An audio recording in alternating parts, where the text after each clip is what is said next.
ಗಮ್ಯಂ ಗುರುಂಶ್ಚಾಪಿ ನತ್ವಾ ಸೂತ್ರಾರ್ಥ ಉಚ್ಯತೆ. ಏನಾಗಬೇಕು ಇವತ್ತು? ಮೂರನೇ ಅಧ್ಯಾಯ ಶುರುವಾಗಬೇಕು. ಅದು ಶುರುವಾಗಿತ್ತು. ಶುಭೇರ ಕರ್ಮಣ ಸ್ವರ್ಗಂ ನಿರಯಂಚ ವಿಕರ್ಮಣ ಮಿಥ್ಯಾಜ್ಞಾನೇನ ಚ ತಮೋ ಜ್ಞಾನೇನೈವ ಪರಂ ಪದಂ ಯಾಚ ತಸ್ಮಾದ್ ವಿರಕ್ತ ಸನ್ ಜ್ಞಾನಮೇವ ಸಮಾಶ್ರಯೇತ್. ಮೂರು ನೋಡಿ ಆಯಿತು ನಾವೀಗ. ಭಾರಿ ಒಳ್ಳೆ ಕೆಲಸ ಮಾಡಿದ್ರು ಹಬ್ಬಬ್ಬ ಅಂದರೆ ಸ್ವರ್ಗ ಸಿಗ್ಬೋದು ಅಷ್ಟೇ. ಭಾರಿ ಕೆಟ್ಟ ಕೆಲಸ ಮಾಡಿದ್ರೆ ನರಕಕ್ಕೆ ಹೋಗ್ತಾರೆ. ತಪ್ಪು ತಿಳುವಳಿಕೆ ಇದ್ದಾಗ ಅಂಧನ್ ತಮಸ್ಸಿಗೆ ಹೋಗ್ತಾರೆ. ಸರಿಯಾದ ತಿಳಿದ್ರೆ ಮೋಕ್ಷಕ್ಕೆ ಹೋಗ್ತಾರೆ. ಮೂರು ಹೇಳಿದ ಮೇಲೆ ನಾವು ಯಾವ್ದು ಆರಿಸ್ಕೋಬೇಕೀಗ? ಮೋಕ್ಷದ ದಾರಿ ಆರಿಸ್ಕೋಬೇಕು. ಮೋಕ್ಷದ ದಾರಿ ಯಾವುದು? ಜ್ಞಾನಕ್ಕೆ ಕೈ ಮಾಡಬೇಕು. ತೋರಿಸ್ತಾನೆ, ನೋಡಪ್ಪ ಇವನು ಓದಿಲ್ಲ ಹೀಗಿದ್ದಾನೆ, ಇವನು ಸ್ವಲ್ಪ ಓದಿದ್ದಾನೆ ಹೀಗಿದ್ದಾನೆ, ಹಾಗಿದ್ದಾನೆ, ತುಂಬ ಓದಕ್ಕೆ ಅಲ್ಲಿದ್ದಾನೆ, ನಾನು ಅದನ್ನು ಓದ್ತೇನೆ ಅಂತ ಹೇಳ್ತಾನಲ್ಲ ಹಾಗೆ. ಇಲ್ಲಿ ಎಲ್ಲಿ ಜ್ಞಾನ ಅಂದ್ರೆ ಬ್ರಹ್ಮಜ್ಞಾನವೇ ಜ್ಞಾನ ಮೋಕ್ಷಕ್ಕೆ. ಯಾತಿ ತಸ್ಮಾದ್ ವಿರಕ್ತ ಸನ್ ಜ್ಞಾನಮೇವ ಸಮಾಶ್ರಯ. ಆದ್ದರಿಂದ ಜ್ಞಾನಕ್ಕೆ ನಾವು ತೊಡಗಬೇಕೆ ಹೊರತು ಬೇರೆದಕ್ಕೆ ಇಷ್ಟಪಡಬಾರ್ದು. ಸರ್ವಾವಸ್ಥಾ ಪ್ರೇರಕಶ್ಚ ಸರ್ವರೂಪೇಶ್ವಭೇದವಾನ್ ಸರ್ವದೇಶೇಶು ಕಾಲೇಶು ಸ ಏಕ ಪರಮೇಶ್ವರ. ಮುಖ್ಯ ಜ್ಞಾನದ ರಕ್ಷಣೆ ಏನು ಅಂತ ಕೇಳಿದರೆ ದೇವ್ರನ್ನ ತಿಳ್ಕೋಬೇಕು. ದೇವ್ರನ್ನ ಹೇಗೆ ತಿಳ್ಕೋಬೇಕು? ಸರ್ವಾವಸ್ಥಾ ಪ್ರೇರಕಶ್ಚ, ಎಲ್ಲ ಅವಸ್ಥೆಗಳು ಪ್ರೇರಕ. ಅವಸ್ಥೆಗಳು ಯಾವುದು? ಜಾಗ್ರತ್, ಸ್ವಪ್ನ, ಸುಷುಪ್ತಿ. ಮೂರು ಅವಸ್ಥೆಯನ್ನು ಕಂಟ್ರೋಲ್ ಮಾಡೋದು ಯಾರು? ನಮಗೆ ನಿದ್ದೆ ಬರೋದಿಲ್ಲ ಅಂತೇವ ಗೊತ್ತಾಗಬೇಕು. ದೇವರು ಕೊಟ್ಟಿಲ್ಲ ಬರೋದಿಲ್ಲ ಅಂತ ಅರ್ಥ. ಎಚ್ಚರ ಆಗಲಿಲ್ಲ, ದೇವ್ರು ವ್ಯವಸ್ಥೆಲ್ಲ ಆಗಲಿಲ್ಲ. ಎಚ್ಚರ ಆಯಿತು, ದೇವರು ಬಿಸಿದ ಅಷ್ಟೇ, ಬೇರೆ ದಾರಿನೇ ಇಲ್ಲ. ಅನುಸಂಧಾನಕ್ಕೆ ಸರ್ವಾವಸ್ಥಾ ಪ್ರೇರಕ ಅಂತ ಗೊತ್ತಾಗಿಬಿಟ್ರೆ ಆಗ ನಮಗೆ ಅನುಸಂಧಾನ ಭಾರಿ ಸುಲಭ ಆಗುತ್ತೆ. ಎರಡನೇದು ಸರ್ವರೂಪೇಶ್ವಭೇದವಾನ್, ಎಲ್ಲ ರೂಪದಲ್ಲೂ ಕೂಡ ಭೇದಗಳನ್ನು ಹೊಂದದವರು ನರಸಿಂಹದೇವರು. ಆಮೇಲೆ ಅದು ತಿಳ್ಕೊಂಡು ತಪ್ಪು ಮಾಡ್ತಾರೆ. ನರಸಿಂಹದೇವರು ತಿರುಪತಿಗೆ ಹೋಗಬಾರ್ದು, ಇವ್ರು ಇಲ್ಲಿಗೆ ಹೋಗಬಾರ್ದು ಅಂತ ಹೇಳ್ಬಿಟ್ಟು, ಕ್ಲಬ್ಗೆ ಹೋಗಬಾರ್ದು ಅವೆಲ್ಲ ಗೊತ್ತಿಲ್ಲ. ಇಲ್ಲಿ ದೇವಸ್ಥಾನಕ್ಕೆ ಹೋಗಬಾರ್ದು ಫಸ್ಟ್. ಇವರು ಸಂಪ್ರದಾಯ ಯಾರೇ ನೈವೇದ್ಯ ಮಾಡಿಸಿದ್ದು? ಶ್ರೀನಿವಾಸದೇವರು ಯಾರೇ ನೈವೇದ್ಯ ಮಾಡಿಸಿದ್ದು? ಯಾರಿಗೆ ಬೇಕಾದ್ರೆ ನರಸಿಂಹ ಮಾತ್ರ ಮಾಡಬೇಡ ಅಂತ ಹೇಳಿಲ್ಲ, ನರಸಿಂಹ ಮಾಡೋದು. ಅದು ಜನ ಅದು ಓದ್ತಾನೆ ತಪ್ಪು ಮಾಡ್ತಾರೆ. ಮತ್ತು ಸಂಪ್ರದಾಯ ದೊಡ್ಡದ, ಶಾಸ್ತ್ರ ದೊಡ್ಡದ? ಮತ್ತು ಯಾವಾಗ ಪ್ರೆಸಿಡೆನ್ಸಿ ಯಾವಾಗ ಬೆಲೆ ಬರುತ್ತೆ ಅಂತ ಕೇಳಿದರೆ ಅದು ಒಂದು ಸಿಮಿಲರ್ ಪೂರ್ತಿ ಇದ್ರೆ ಮಾತ್ರ, ಇಲ್ದವ್ರು ಪ್ರೆಸಿಡೆನ್ಸಿ ಲೆಕ್ಕಕ್ಕೆ ಬರೋದಿಲ್ಲ. ಸ್ವಲ್ಪ ವ್ಯತ್ಯಾಸ ಇದ್ರೂ ಬೇರೆ ಹೋಗ್ಬಿಡೋದು. ಅದು ಹೇಳ್ತಾರೆ ಮಾಡ್ತಾರೆ. ಕೇಳೋರಲ್ಲ, ಏಕೆ ಹೇಳೋರು ಮಾಡ್ತಾರೆ. ಅದು ನಾವು ಹೋಗೋ ಅಭ್ಯಾಸ ಪದ್ಧತಿ ಇಲ್ಲ ಅಂತ ಹೇಳ್ಬಿಡ್ತಾರೆ. ಸರ್ವದೇಶೇಶು ಕಾಲೇಶು ಸಯೇಕ. ಅದಕ್ಕೆ ಹೇಳ್ತಾರೆ, ವ್ರತ ಎಲ್ಲ ಮಾಡ್ತಿರಲ್ಲ, ಇದು ವ್ರತದಲ್ಲಿ ಅದು ಇದು ಬಿಡೋದು ಬದಲಾಗಲಿ. ಫಸ್ಟ್ ಈರುಳ್ಳಿ ಅದು ಬಿಟ್ಟುಬಿಡಿ, ಅದು ಒಂದು ವ್ರತದ ಫಸ್ಟ್ ಸ್ಟೆಪ್ ಆಯಿತು. ಅದು ಬಿಟ್ಬಿಟ್ಟು ಯಾವುದೋ ಬಿಡೋದು. ಕವ್ಯಕ್ಕೆ ಹೋಗಿ ಈರುಳ್ಳಿ ಬಿಟ್ಟು ಬಂದಿರ್ತಾರೆ, ಈರುಳ್ಳಿ ಬಿಟ್ಟು ಬಂದಿರಲ್ಲ. ಎಷ್ಟನ್ನೇ ಆಗೋದಿಲ್ಲ. ಆಗ ಅದು ಬಿಡಬೇಕಾದನ್ನು ಫಸ್ಟ್ ಬಿಟ್ಟರೆ ಮುಂದೆ ಬಿಡ್ಬೋದಾದ್ರೆ ಯಾವ್ದು ಬಿಡ್ಬೋದು ಅಂತ ಯೋಚನೆ ಮಾಡ್ಬೋದು. ಕಾಲೇಶು ಅದು ಅಲ್ಲ, ಅವ್ರಿಗೆ ಕಂಡ್ರಾಗೋದಿಲ್ಲ, ಅದು ಬಿಟ್ಟು ಬರ್ತಾರೆ. ಹಾಗಲ್ಲ, ಅತ್ಯಂತ ಪ್ರಿಯವಾದ ಬಿಟ್ಟು ಬರಬೇಕು. ತ್ಯಾಗ, ಅದನ್ನು ತ್ಯಾಗ ಅಂತಾರೆ. ಇದು ತ್ಯಾಜ್ಯ ಹೋದ್ರೆ ತ್ಯಾಗ ಅಂತ ಕರೆಯೋದು, ಗೊತ್ತಾಯ್ತಾ?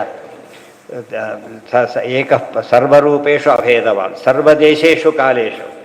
ಎಲ್ಲ ದೇಶ, ಎಲ್ಲ ಕಾಲ, ಎಲ್ಲದರಲ್ಲೂ ಕೂಡ ಏಕ ಪರಮೇಶ್ವರ. ಪರಮಾತ್ಮ ಒಬ್ಬರೇನೆ ಪರಮೇಶ್ವರ. ಅಂದರೆ ಕಾಲದ ಕಾಲಾತೀತ, ದೇಶಾತೀತ ಮತ್ತು ರೂಪದಲ್ಲಿ ಭೇದಾತೀತ, ಎಲ್ಲ ರೀತಿಯಲ್ಲೂ ಪರಮಾತ್ಮ ಹೈಯೆಸ್ಟ್ ಇದ್ದಾರೆ. ಆದ್ದರಿಂದ ನಿರ್ದೋಷ. ಆದ್ದರಿಂದಲೇ ಆತನ ತಿಳಿಬೇಕು ಅಂತ ಅರ್ಥ. ಸಚ್ಚಿದಾನಂದ ಆತ್ಮೇತಿ ಮಾನುಷೈಸ್ತು ಸುರೇಶ್ವರೈ ಯಥಾಕ್ರಮ ಬಹುಗುಣೈ ಬ್ರಹ್ಮಣಾತು ಅಖಿಲೈರ್ಗುಣೈ. ದೇವ್ರ ಉಪಾಸನೆ ಮಾಡಬೇಕು ನಾವೀಗ. ಮುಂದೆ ಮಾರ್ತಿದೆ. ತದ್ಭಕ್ತಿ ತಾರತಮ್ಯೇನ ತಾರತಮ್ಯ ಮುಕ್ತಿಗಳು. ಭಕ್ತಿಯಲ್ಲಿ ತಾರತಮ್ಯ ಇದೆ, ಆದ್ದರಿಂದ ಮುಕ್ತಿಯಲ್ಲೂ ತಾರತಮ್ಯ ಇದೆ. ಭಕ್ತಿಯಲ್ಲಿ ತಾರತಮ್ಯ ಇದ್ದ ಮೇಲೆ ಮುಕ್ತಿಯಲ್ಲೂ ಕೂಡ ಇರಲೇಬೇಕು, ಇದ್ದೇ ಇದೆ. ತುಂಬ ಜನ ಎರಡೂ ಒಪ್ಪೋದಿಲ್ಲ. ಕೆಲವರು ಇಲ್ಲಿ ತಾರತಮ್ಯ ಹೋಗ್ತಾರೆ, ಅಲ್ಲಿಲ್ಲ ಅಂತ ಹೇಳ್ಬಿಡ್ತಾರೆ. ಇಲ್ಲಿ ತಾರತಮ್ಯ ಇದ್ಮೇಲೆ ಎಲ್ಲಿ ಹೋಯ್ತದೆ ಮತ್ತೆ? ಕಂಟಿನ್ಯೂ ಆಗಲೇಬೇಕು. ಸಚ್ಚಿದಾನಂದ ಆತ್ಮೇತಿ ಬಾರುಷೈಸ್ತು ಸುರೇಶ್ವರೈ ಯಥಾ ಕಾಮಂ ಬಹುಗುಣೈ ಬ್ರಹ್ಮಣಾತು ಅಖಿಲೇರ್ಗುಣೈ. ದೇವರ ಅನಂತ ಗುಣ ಪರಿಪೂರ್ಣ. ಎಲ್ಲ ಉಪಾಸನೆ ಮಾಡೋಕ್ಕಾಗತ್ತಾ? ಸಾಧ್ಯ ಇಲ್ಲ. ಎಷ್ಟು ಮಾಡಬೇಕು? ಮಿನಿಮಮ್ 4 ಮಾಡಬೇಕು. ಸತ್ ಚಿತ್ ಆನಂದ ಆತ್ಮ. ಸತ್ ಚಿತ್ ಆನಂದ ಆತ್ಮ. ಸತ್ ಅಂದ್ರೇನು? ಸತ್ತಂದ್ರೇನು? ಕಲ್ಯಾಣ ಗುಣಗಳ ಪರಿಪೂರ್ಣ ಇನ್ ಜನರಲ್, ಗೊತ್ತಾಯ್ತಾ? ಸರ್ವದೋಷ ಎಲ್ಲ ಸೇರಿತು, ಗುಣಪೂರ್ಣ ದೋಷ ಎಲ್ಲ ಸೇರಿ ಹೋಯಿತು. ಚಿತ್ ಅಂದ್ರೆ ಜ್ಞಾನಮಯ, ಆಮೇಲೆ ಆನಂದಮಯ. ಆತ್ಮ ಅಂದರೆ ಸ್ವಾಮಿ, ದೇವರು ನಮ್ಮ ಸ್ವಾಮಿ. ಯಾವಾಗಲೂ ಹೆಸರಿರಬೇಕು. ಸರ್ಕಾರಿ ನೌಕರ ಮನೆಯಲ್ಲಿ ಕೂತರೆ ಗೌರ್ಮೆಂಟ್ ಸರ್ವೆಂಟ್. ಕೆಲವು ಆಫೀಸ್ ಕೆಲಸ ಮಾಡದೆ ಹೋದರೂ ಕೂಡ ಅವನ ಕೆಲಸಕ್ಕೆ ಅಫೆಕ್ಟ್ ಆಗೋ ಯಾವ ತಪ್ಪನ್ನು ಮಾಡಬಾರ್ದು. ಮಾಡಿದರೆ ಅಪರಾಧಿ ಆಗ್ತಾರೆ. ಆ ಅರ್ಥ ಮಾಡಿಕೊಂಡು ಯಾವಾಗಲೂ ಎಚ್ಚರ ಇರುತ್ತೆ. ಗೌರ್ಮೆಂಟ್ ಸರ್ವೆಂಟ್ ಒಬ್ಬ ಎಚ್ಚರ ಇದ್ದಾಗೆ, ಆಫೀಸ್ ಸರ್ವೆಂಟ್ ಒಬ್ಬ ಎಚ್ಚರ ಇದ್ದಾಗೆ ನಮಗೆ ದೇವರು ಸರ್ವೆಂಟ್ ಅಂತ ಎಚ್ಚರ ಇರಬೇಕು. ನಾವು ಸರ್ವೆಂಟ್ ಅಂತ ದೇವರು ನಮಗೇನಾಗಬೇಕು? ಸ್ವಾಮಿ ಆಗ್ತಾನೆ. ದೇವರು ಸ್ವಾಮಿ ಆದ ನಾವೇನಾಗಬೇಕು? ದಾಸರಾಗ್ತೇವೆ ಅಷ್ಟೇ. ಇದನ್ನು ಯಾವಾಗಲೂ ಬಿಡಬಾರ್ದು ಅಂದಮೇಲೆ ಎಂದೂ ಕೂಡ ಜೀವೇಶ್ವರ ಐಕ್ಯ ಬರೋದಿಲ್ಲ, ಸಾಮ್ಯನೂ ಬರೋದಿಲ್ಲ. ಬಿಟ್ಟರೆ ಅದು ಉಪಾಸನೆ ಮಾಡೋದು ಅತ್ಯಂತ ಪ್ರಧಾನ. ಯಾತಕ್ಕೆ ಅಂದರೆ ಭೇದ ಮತ್ತು ತಾರತಮ್ಯ ಎರಡು ಸೇರಿಸೋದಕ್ಕೋಸ್ಕರ ಆತ್ಮ ಅನ್ನೋ ಪದ ಉಪಯೋಗಿಸಿದ್ದ. ಯಥಾಕ್ರಮಂ ಬಹುಗುಣೈ, ಸ್ವಲ್ಪ ಮನುಷ್ಯಗಿಂತ ಮೇಲೆ ಬಂತು, ಉಪಾಸನೆ ಜಾಸ್ತಿ ಮಾಡ್ಬೋದಾಗ, ಗೊತ್ತಾಯ್ತಾ? ಇನ್ನೂ ಮೇಲೆ ಹೋದ, ಇನ್ನೂ ಮೇಲೆ ಹೋದ, ಕೊನೆಗೆ ವೇದೋಕ್ತವಾದ ಎಲ್ಲ ಗುಣಗಳು ಇದೆ. ಅದನ್ನು ಬ್ರಹ್ಮ ಗುಣ ಉಳಿದವರಿಗೆ ಮಾಡೋಕ್ಕೆ ಬರೋದಿಲ್ಲ. ಎಲ್ಲ ಸಬ್ಜೆಕ್ಟ್ ಕೆಲವೆಲ್ಲ ಪರೀಕ್ಷೆ ತಯಾರಾಗಬೇಕಾದ್ರೆ ಪೂರ್ತಿ ತಯಾರಾಗಿದೆ, ಪಾಸಾಗೋ ಪೂರ್ತಿ. ಕೆಲವರು ಏನು ಮಾಡ್ತಾರೆ, ಯಾವುದು ಕೇಳಿದ್ರು ಪಾರಗಳಂತ ಓದ್ಬಿಡ್ತಾರೆ. ಅದು ಎಲ್ಲರಿಗೂ ಸಾಧ್ಯ ಇಲ್ಲ, ಅವರಿರೋ ನಾಲೆಡ್ಜಲ್ಲಿ ಮಾಡ್ಲಿಕ್ಕಾಗೋದಿಲ್ಲ. ಬಟ್ ಸರಿಯಾಗಿ ಓದೋದು ನಮ್ಮ ಕರ್ತವ್ಯ, ಪ್ರಯತ್ನ ಅಂತೂ ಪಡಬೇಕು. ಇದು ಮಾತ್ರ ಮಿನಿಮಮ್ ಎಷ್ಟು ಹೋದು 35 ಮಿನಿಮಮ್ ಅಂತೀವಲ್ಲ, ಹಾಗೆ ಸಚ್ಚಿದಾನಂದ ಆತ್ಮ ಒಂದು ಮಿನಿಮಮ್ ಉಪಾಸನೆ ಮಾಡಿರಬೇಕು. ಸಚ್ಚಿದಾನಂದ ಆತ್ಮೇತಿ ಮಾನುಷೈಸ್ತು ಸರಿ, ಮನುಷ್ಯರೆಲ್ಲ ಇಷ್ಟು ಮಾಡಬೇಕು. ಮನುಷ್ಯರು ಅಂದರೆ ಮನುಷ್ಯೋತ್ತಮರು, ಎಲ್ಲ ಮನುಷ್ಯರಿಲ್ಲ, ಅವರಿಲ್ಲ. ಸುರೇಶ್ವರೈ ಅಂದರೆ ಶ್ರೇಷ್ಠರುಗಳು ಜಾಸ್ತಿ ಮಾಡೋಕ್ಕೆ ಶುರು ಮಾಡ್ತಾರೆ.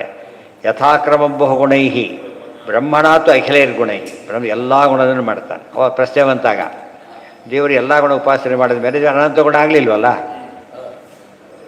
ಖಾಲಿ ಆಯ್ತಂದ್ರೆ ಅನಂತ ಅಲ್ಲ. ಅದಕ್ಕೆ ಹೇಳ್ತಾರೆ ವೇದೋಕ್ತವಾದ ಎಲ್ಲ ಗುಣಗಳು, ವೇದದಲ್ಲಿ ಎಲ್ಲ ಗುಣ ಹೇಳಿಲ್ಲ, ಅದರಿಂದಾಗೇ ಅಲ್ಲಿವರೆಗೂ ಅಲೋಣ. ಅದ್ರ ಮೇಲೆ ಜಾಸ್ತಿ ಉಪಾಸನೆ ಮಾಡೋಕ್ಕೆ ಬರೋದು ಯಾರಿಗೆ? ಮಹಾಲಕ್ಷ್ಮಿ. ಅದೇ ಹೇಳಬೇಕಾದ್ರೆ ಜಗದೋದರ ತಿವಿಮನ ಗುಣ ಲೋಚನ ಗಣಗಳ ಆಲೋಚನದಿ ನಿಗಮ ತತಿಗಳ ಅತಿಕ್ರಮಿಸಿ, ಭಾರತ ನಿಗಮ ತತಿಗಳ ಅತಿಕ್ರಮಿಸಿ ಕ್ರಿಯಾವಿಶೇಷಗಳ ಬಗೆ ಬಗೆಯ ನೂತನವ ಕಾಣು ತಮಗೆ ಹರ್ಷದಿಂ ಪೊಗಡಿ ಹಿಗ್ಗುವ ತ್ರಿಗುಣಮಾನಿ ಮಹಾಲಕ್ಷ್ಮಿ ಸಂತೈಸಲನು. ಇದು ಓದಿದಾಗ ಹರಿತಾಲ್ಸರ ಸ್ವಾರಸ್ಯ ಗೊತ್ತಾಗ. ಬ್ರಹ್ಮದೇವರಿಗಿಂತ ಜಾಸ್ತಿ ಉಪಾಸನೆ ಮಾಡೋ ಶಕ್ತಿ ಅವರಿಗಿದೆ. ಕೋಟಿ ಗುಣ ಮೇಲಿದ್ದಾರೆ, ಆದ್ದರಿಂದ ಅವರಷ್ಟು ಉಪಾಸನೆ ಯಾರೂ ಮಾಡೋಕ್ಕೆ ಸಾಧ್ಯ ಇಲ್ಲ. ಇನ್ನು ಅಲ್ಟಿಮೇಟ್ ಪರಮಾತ್ಮ ಪೂರ್ತಿ ತಿಳ್ಕೊಳ್ಳೋ ದೇವರಿಗೆ ಮಾತ್ರ ಸಾಧ್ಯ, ಉಳಿದವರಿಗೆ ಸಾಧ್ಯನೇ ಇಲ್ಲ. ಇದೆಲ್ಲ ತಾರತಮ್ಯ ತೋರಿಸ್ಕೊಡೋದು. ಎಲ್ಲ ಓದಿ ಪರೀಕ್ಷೆಗೆ ಹೋಗೋಣಲ್ಲಿ 4 ತಯಾರಾಗಿ ಬರೋದವ್ರು ಹೋಯ್ತು, ಕತೆ ಮುಗೀತು. ಆ ತಾರತಮ್ಯ ಇಲ್ಲದವ್ರಿಗೆ ಸಾಧ್ಯ ಆಯಿತು. ಅದು ಪರೀಕ್ಷೆಯಲ್ಲೂ ತಾರತಮ್ಯ ಇದೆಯಲ್ಲೋ, ಮಾರ್ಕ್ಸಲ್ಲಿ ತಾರತಮ್ಯ ಇದೆ, ಗ್ರೇಡಲ್ಲಿ ತಾರತಮ್ಯ ಇದೆ, ಫಸ್ಟ್ ಕ್ಲಾಸ್ ಆಗಿದೆ, ಕೆಲವು ABCD ಇಷ್ಟು ತಾರತಮ್ಯ ಇಟ್ಕೊಂಡು ಕೂಡ ತಾರತಮ್ಯ ಒಪ್ಪೋದಿಲ್ಲ ಅದೇನರ್ಥ? ಎಲ್ಲರೂ ಪಾಸ್ ಮಾಡಿ ಹಾಗಿದ್ರೆ ಸುಳ್ಳವೆಲ್ಲ.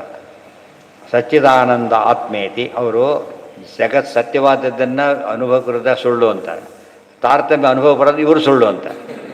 ತಾರತಮ್ಯ ಅನುಭವಿಸ್ತಾರೆ ಸುಳ್ಳು ಅಂತ ಹೇಳ್ತಾರೆ, ಹೌದಲ್ಲ? ಸರಿ ಸುಳ್ಳಿಗಾರ ವ್ಯತ್ಯಾಸ ಇದೆಯಪ್ಪ, ಕಡೆಗೆ ಸರಿಗೂ ತಪ್ಪಿಗೂ ವ್ಯತ್ಯಾಸ ಇದೆಯಾ?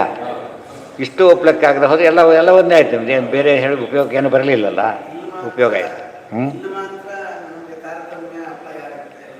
ಹಾಂ, ಯಾರು ಹೇಳಿದ್ರು ಅದನ್ನು? ಅದೇ ಹೇಳ್ತಿರೋದು. ಪ್ರಾಕ್ಟಿಕಲಿ ಕಂಡ ತಾರತಮ್ಯ ಭೇದ ಅನುಭವಿಸಿದ್ದ ಅಲ್ಲ ಅಂತೀರಿ, ತಾರತಮ್ಯ ಅನುಭವಿಸಿದ್ದ ಅಲ್ಲ ಅಂತೀರಿ. ಸತ್ಯತ್ವ ಅನುಭವಿಸಿದ್ದ ಒಪ್ಪಬೇಕು ಅಂದರೆ ಅದನ್ನು ಒಪ್ಪಬೇಕಾಗಿದೆ. ಒಪ್ಪಿದರೆ ಇಷ್ಟನ್ನು ಒಪ್ಪಬೇಕು, ಇಲ್ಲದವ್ರು ಯಾವುದೂ ಒಪ್ಪೋದಿಲ್ಲ. ಅದು ಪ್ರಯೋಜನ, ಪ್ರತ್ಯಕ್ಷ ವಿರೋಧ ಅನುಭವ ಎಲ್ಲ ವಿರೋಧನೂ ಬಂತಾಗ, ಗೊತ್ತಾಯ್ತಲ್ಲ? ಅದು ಅರ್ಧ ಜರಿತೆಯೇ ಮಾಡಬಾರ್ದು.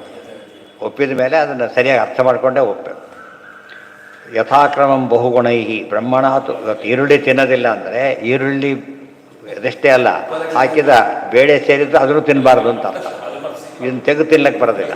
ಕೆಲವರಿಗೆ ಹೋಳು ಸೇರೋದಿಲ್ಲ, ಯಾವುದೋ ಪದಾರ್ಥಗಳು ಹೋಳು ಬಿಟ್ಟು ತಿಂತಾರೆ. ಆ ರೀತಿ ತಿನ್ನಕ್ಕೆ ಬರೋದಿಲ್ಲ. ಯಾಕೆ? ಅದು ಸಂಪರ್ಕ ಬಂದಿದ್ದಲ್ಲಿ ನಿಷಿದ್ಧ ಆಗಿಬಿಡುತ್ತೆ ಇಮಿಡಿಯೇಟಾಗಿ. ಉಪಾಸ್ಯ ಸರ್ವವೇದೈಶ್ಚ ಸರ್ವೈರಪಿ ಯಥಾಬಲ. ಇದು 4 ತಿಳ್ಕೊಂಡ್ಬಿಟ್ರೆ 4 ಉಪಾಸನೆಯ ಮಾರ್ಗ ಇದೆ. ಉಪಾಸನಾ ಪಾದ ಒಟ್ಟು ಸಾರಾಂಶವನ್ನು ಹೇಳ್ತಾರೆ. ಸುಮ್ಮನೆ ಓದಿದಾಗ ಅನಿಸುತ್ತೆ, ಸರಿಯಾಗಿ ಸ್ಪ್ಲಿಟ್ ಮಾಡ್ಕೊಂಡ್ಬಿಟ್ರೆ ಯಾವ್ಯಾವ ಪಾದಕ್ಕೆ ಯಾವ್ಯಾವ್ದು ಅಧಿಕರಣಕ್ಕೆ ಅದೆಲ್ಲ ಅಪ್ಲೈ ಆಗುತ್ತೆ. ರಾಯರು ತೋರಿಸ್ತಾರೆ. ಅದು ಭಾರಿ ವಿಶೇಷ. ಅಂದರೆ ಇಷ್ಟರಲ್ಲೇ ಎಲ್ಲ ಕವರ್ ಆಗಿದೆ ಅಂತ ತೋರಿಸ್ತಾರೆ. ಅದು ಸೂಪರ್. ಆ ರೀತಿ ಬರೆಯೋದು ಅಂತ ಹೇಳಿದರೆ ಭಾರಿ ಅಪರೂಪ. ಹಾಂ, ಹೌದು. ಅಲ್ಲ, ಆಯ್ತಲ್ಲ, ತತ್ವಜ್ಞಾನಿ ಪಾಠ ಆಗಿದೆ. ತತ್ವಜ್ಞಾನಿ ಪಾಠನೇ ಆಯ್ತಲ್ಲ ಪೂರ್ತಿಯಾಗಿ. ಎಲ್ಲ ತೋರಿಸ್ತಾರೆ. ಎಷ್ಟು ಸೂತ್ರ ತೋರಿಸ್ತಾರೆ. ಇಷ್ಟು ಸೂತ್ರ ಇದೆ, ಇದು ಇಲ್ಲೆಲ್ಲ ಲೆಕ್ಕ ಹಾಕಿಬಿಟ್ಟು ಇದು ಮಾಡಿ ಅನ್ವಯ ಮಾಡ್ತಾರೆ. ಅದು ಭಾರಿ ದೊಡ್ಡ. ಅದನ್ನೇ ಕೆಲವರು ಮಹಾನುಭಾವರು ಯೂಸ್ಲೆಸ್ ಕಾಮೆಂಟ್ ಅಂತ ಬರೆದಾರೆ. ಗೊತ್ತಾ? ಏನಿಲ್ಲ ಅದರೊಳಗೆ. ಅಂದರೆ ಇದು ದುರಾಗ್ರಹ ಇದ್ದರೆ ಆ ರೀತಿ ಆಗುತ್ತೆ. ಉಪಾಸ್ಯ ಸರ್ವವೇದೈಶ್ಚ ಸರ್ವೈರಪಿ ಯಥಾಬಲ ಜ್ಞೇಯೋ ವಿಷ್ಣುರ್ವಿಶೇಷಸ್ತು ಜ್ಞಾನೇಶ. ಅದು ನಾಳೆ, ಅದಿಷ್ಟು ಕೂಡ ನಾಳೆ. ಓಂ